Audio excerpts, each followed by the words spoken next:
Hey guys, enjoy the viewing. The freight elevator shuddered beneath my feet, drafty and cold. Iron and damp concrete filled my nostrils. Annie, pressed close, whispered, "This was a mistake." I ignored her, transfixed by the elevator panel descending impossibly deep.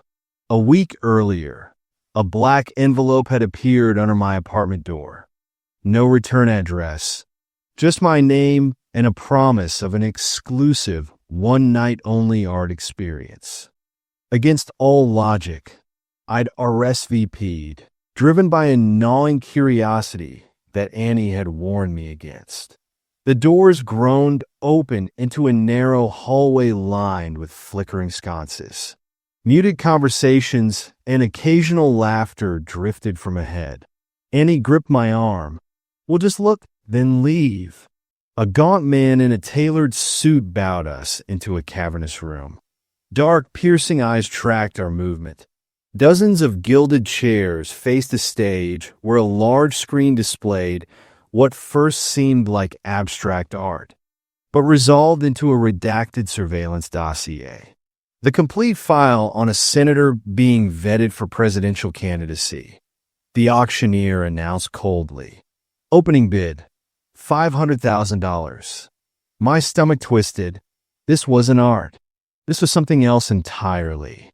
The audience, wealthy, impeccably dressed, raised numbered paddles without hesitation. Bids climbed steadily, no one appearing remotely surprised by what was being sold. As we contemplated escape, the suited man blocked the exit.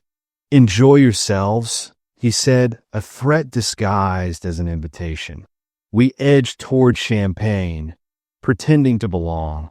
Then the next slide appeared, and my world stopped. My name, my entire life, laid bare in clinical detail. Job, routines, my parents' names. Bids were placed with the same casual indifference as discussing weather. Annie's panic spiked. "We need to leave," she whispered, her movement too sudden, too desperate. Heads turned. The suited man's hand disappeared inside his jacket.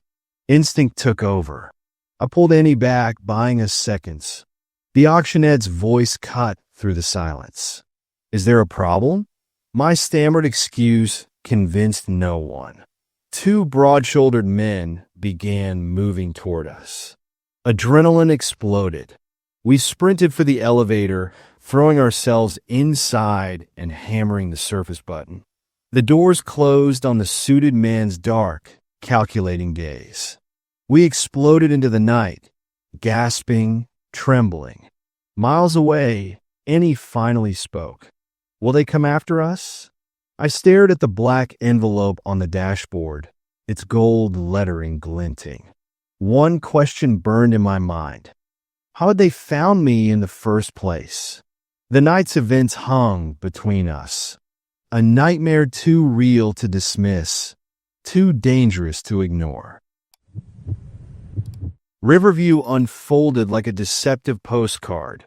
Rolling green fields, dense woods swaying in a breeze that felt too calm. I'd spent months planning this moment. Expose Riverview Industries' toxic waste dumping. Rally the community, spark change. My track record suggested success, but something here felt different. The smiles were too wide, the silence too thick. My rented cottage became a base of operations. The local library seemed promising, but the moment I mentioned my investigation, the librarian's face turned to stone. "Wrong tree, sweetheart," she muttered, dismissing me with a wave. The pattern repeated ruthlessly. Neighbors smiled and vanished when I probed. The diner cashier suddenly forgot basic math. The local newspaper editor laughed, a warning disguised as amusement, before sending me away empty-handed. A note appeared one night, scrawled in harsh red ink. "Mind your own business." Most would retreat. I leaned in closer. One Riverview worker broke the collective silence. Pulling me aside, hands stained with industrial grime, he whispered, "They own everything. Jobs, land, future. No one fights back." I organized a community meeting, printing flyers that I carefully distributed. Desperation drove me. These people weren't apathetic. They were cornered. Few attended. Those who came looked exhausted, defeated. I'd barely begun speaking when the doors crashed open. Paul Harding, Riverview CEO, entered with 2 companions. His smirk spoke volumes. This was his territory. One by one, attendees vanished. Soon, only Paul remained. "Ambitious," he said, each word dripping with contempt.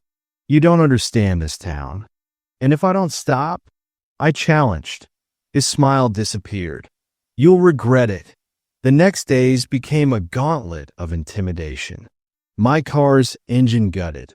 Coffee accidentally spilled on me. Threatening emails flooded my inbox, some including my personal address. I was alone. Riverview wasn't just a company. It was a system, a mechanism of control that suffocated an entire community. Their silence wasn't weakness. It was survival. 2 days later, I drove out of town. The river slid past, mirrors smooth and treacherous. Beneath that calm surface, poison churned. Some battles can't be won in a single encounter. The dirt road swallowed our cell signal as we approached Uncle Rick's compound. Dad muttered about privacy, but tension coiled inside our car.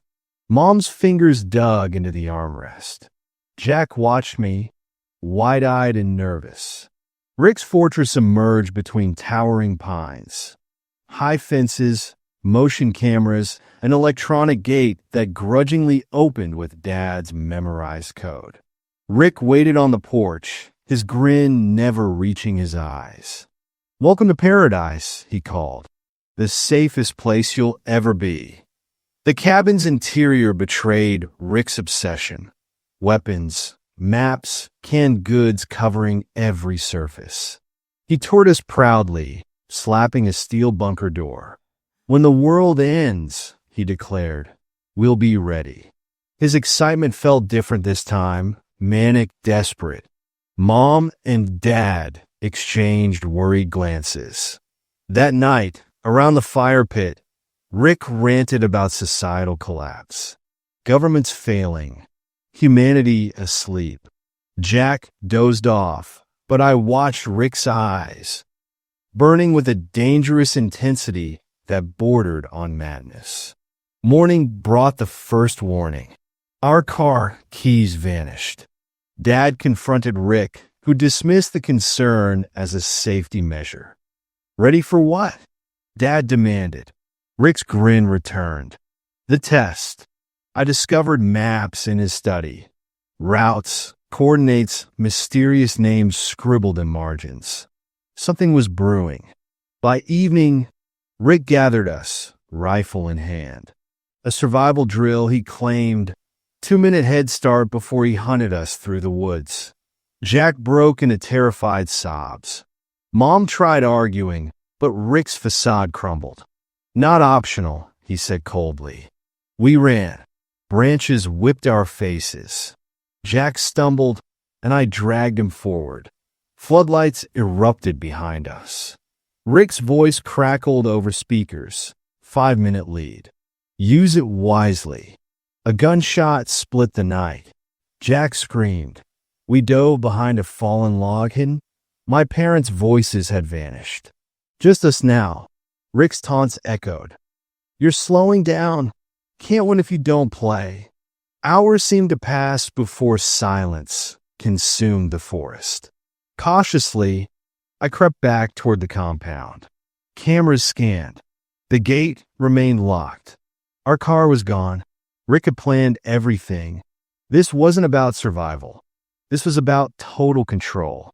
The forest watched, waiting. Neon city lights buzzed with electric promise as we stumbled from the club. "Luke, Our self-proclaimed social navigator grinned with dangerous excitement. "I know a place," he said. "You'll never forget it. The alley swallowed us. Damp concrete, stale beer. A rusted door. A massive bouncer with a buzz cut waved us through without a word. Underground, the basement pulsed with raw violence.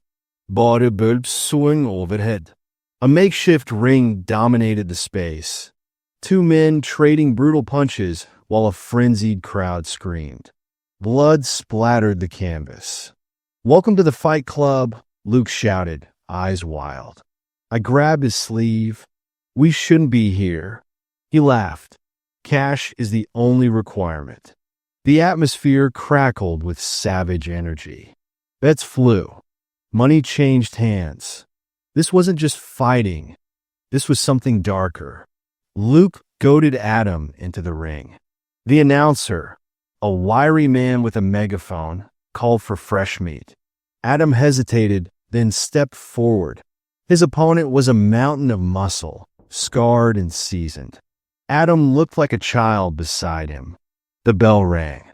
Adam's clumsy punches became desperate survival. Blood streamed from his nose. I screamed to stop the fight, but my voice drowned in the chaos. Adam collapsed, motionless. Luke grabbed my arm. "We need to leave." The announcer's eyes locked onto us. "Next round," he said, that predatory smile widening. "No, está." The buzz-cut bouncer blocked the exit. The crowd pressed closer, hungry for more violence. "You can't leave," the announcer declared. "Rules are rules." A woman at a small table held a ledger. Luke's bravado crumbled. "We didn't agree to this." Entering was agreement enough. Panic seized me. This wasn't a club. It was a trap designed to consume the desperate and foolish. We searched frantically for escape. A steel door behind some crates offered hope, but padlocked shut. The announcer's laugh boomed through the space. The night's just beginning. Adam's broken body dragged from the ring. The crowd's roar grew deafening. We weren't getting out whole. We might not get out at all. The Metropolitan Archives should have been my dream. Marble halls, priceless artifacts, history breathing around me. But today, descending into the basement, something felt wrong. Storage rooms stretched like a labyrinth. Aged paper, polished wood, decades-old artifacts waiting silently. My job? Verify records. Then I saw it. An unmarked gray door blending perfectly with the walls. The handle resisted. Musty metallic air rushed out when it finally opened. A single bulb swayed overhead, casting shifting shadows. Shelves filled with crates. Wooden boxes. But something was off. Nothing matched the museum's inventory. I opened a crate. A tarnished pocket watch. A rusted revolver. A blood-stained scarf. Photographs in the next box chilled me. Black and white. Sharp faces. Blank expressions. Missing persons from decades of news reports. Each image felt like a silent scream. "What are you doing?" Dr. Rain stood in the doorway. His calm demeanor had vanished, replaced by something hard and dangerous. Checking inventory, I stammered. "This room is off limits." The next day, I returned. Rains was in a meeting. The master key trembled in my hand. Inside, I photographed everything. A leather journal revealed the truth. A transaction ledger. Artifacts weren't just historical objects. They were evidence. Crime documented. Names. Dates. Money exchanged. A text from an unknown number. "Get out. Now." Footsteps echoed. I ducked behind shelves, heart racing. A stranger in black entered, wearing gloves. They carried a box labeled October 1967 and carefully cut its seal. I slipped out, sprinting upstairs, gasping. Terrified, I didn't return to work. The pictures remained on my phone, damning evidence of something deeper, something dangerous. Who would believe me? And what would happen if the wrong people discovered I knew? Fluorescent lights hummed, folding chairs, styrofoam coffee cups. A dozen broken people gathered in a trauma recovery group, each wearing their pain like a second skin. Marla led the session, black hair pulled back, movements precise. Her voice smooth, calculated. Bravery, she called it. Samantha spoke first, her story about her husband's death trembling between ragged breaths. Marla leaned forward, eyes burning with unsettling intensity. Pain is a tool, Marla said. It sharpens you, makes you stronger. The room fell silent. No one questioned her. Most nodded, faces blank with exhaustion. When my turn came, I kept it brief. I lost someone. Nothing more. Marla's gaze lingered, searching for something beneath my words. After the meeting, she cornered me. You're holding back. I didn't take the bait. The next week, something shifted. Mike arrived with a bandaged hand. Samantha looked haunted. Marla's language grew darker. Sacrifice. Confrontation. Mike disappeared. Then his face appeared on the news. Arrested for assault, claiming the victim deserved it. I remembered Marla's words. Channel your pain. Face it. Online searches revealed nothing. No trace of the group. No digital footprint. During the next meeting, I challenged her. What action are you talking about? Action that liberates, she responded. Action that demands courage. I stood to leave. This isn't what I signed up for. Her response followed me out. The pain will follow you. That night, a note appeared under my door. You don't get to quit. Not until you've earned your peace. I tore it up, but I knew whatever Marla started, it wasn't over. Midnight, laptop screen glowing. My cluttered desk. Jake and I recording Buried Truths, our true crime podcast. Tonight's case, disappearances linked by cryptic voicemails. We've analyzed 6 recordings, I told our listeners. Something's hidden beneath the surface. First recording, a woman's voice. I'll be late tonight. Normal, except when slowed down, a whisper emerged. They're watching. Jake raised an eyebrow. Cell interference? In all 6 recordings. Identical phrasing. After we signed off, silence consumed my apartment.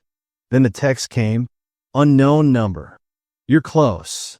Too close. Another, stop now, or you won't like what happens next. Sleep became impossible. Shadows moved. Creaks felt like footsteps. Jake called the next day. Anything weird? We both received warnings. Take a break, he suggested. But curiosity burned. I scoured forums, found an anonymous thread. Similar cases. A group called the Quiet Network. We decided to record a follow-up episode. Mistake. Power flickered. Went out. Footsteps outside. Phone line dead. Stay away from windows, Jake warned. A final notification. Last warning. When power returned, the street stood empty. We abandoned the episode. Deleted everything. Some truths are better left buried. And forgotten time filled the attic. After my parents' death, sorting through memories became my burden. Mark's untouched room held the darkest secret. A padlock box tucked under his bed drew my attention. Mark, always secretive, always guarded. This box felt different. The key waited on the dresser's back. Classic Mark. Inside, documents. Not teenage keepsakes, but contracts, shipping invoices. Dates stretch back years. Names. Aliases. Transactions that made no sense. A photograph stopped me cold. Samantha, our childhood neighbor who vanished one summer. My parents claimed she'd run away. Now, her grainy image in Mark's hidden collection felt sinister. I gathered our old friends. James, the skeptic. Ellie, nervous. Sarah, grim and focused. Mark was tracking something, Sarah insisted, analyzing the documents. We searched the property. Sarah discovered a hidden clearing with disturbed ground. We dug, tension thick between us. A rusted metal box emerged. More photos. Familiar faces. People who'd disappeared. And Mark's notebook. The truth crystallized. Mark wasn't a criminal. He'd been investigating a human trafficking operation, gathering evidence, risking everything. We can't go to the police, James whispered. We're not safe. We understood. Whoever silenced Mark could silence us. The box returned to the attic. And waiting. That night, the weight of the secret pressed down. Truth, I realized, was a dangerous thing to carry. Evergreen Park used to be our sanctuary. Thursday evenings, we'd gather by the fountain, sharing office gossip and unwinding. Until the cameras appeared. Sarah spotted the first one, a black dome on a lamppost. Subtle, barely noticeable. Probably just security, Jake said. But they multiplied. Trees, rooftops, fountain buses, everywhere. The park changed. Our laughter died. Paranoia crept in. We noticed strange movements. Lens swivels. Unexpected clicks. I investigated. City Hall stonewalled me. No records. No explanations. One evening, I returned alone. The cameras felt alive watching. At a pole's base, a panel hung open.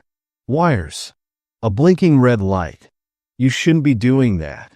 A man in a dark jacket materialized. Shadowed face. Hard expression. Go home, he warned. Forget. The next morning, Sarah called. Jake had been questioned by federal agents. About the cameras, about us. We abandoned the park. But the cameras remained spreading. Outside my office, near my apartment, I stopped asking questions. Some mysteries are better left unexplored. But I can't shake the feeling. They're still watching. LifeSync promised an unparalleled journey into memory. Alex and I, seeking connection, decided to test it. The headset transported us into my childhood. A park, sunlight, fresh-cut grass. Every detail precise. Too precise. Scenes shifted. High school hallways. My first apartment. Memories unfolding like a haunting film reel. Then the game pushed deeper. A buried memory surfaced. A rain-soaked night. A letter never sent. Alex found what I'd hidden. Why didn't you tell me? Their voice changed. An edge I'd never heard. The simulation twisted, revealing fragments. A restaurant. Alex. A stranger's intimate touch. Secrets emerging. The game locked us in. Simulation incomplete. A mechanical voice announced. Memories collided. Childhood blended with Christmas. Our boundaries dissolved. A dark hallway appeared. Doors labeled. Regret. Guilt. Lies. Truth. We watched ourselves argue. Words distorted into accusations. The simulation crumbled into static. We yanked off the headsets, gasping. Something had broken loose. Truths we'd buried. Connections we'd avoided. It wasn't just a game, I whispered. We packed the equipment away, but the memories remained, demanding recognition. Some simulations dig too deep, and once revealed, truths can't be forgotten. Don't forget to subscribe. You are the best. Goodbye.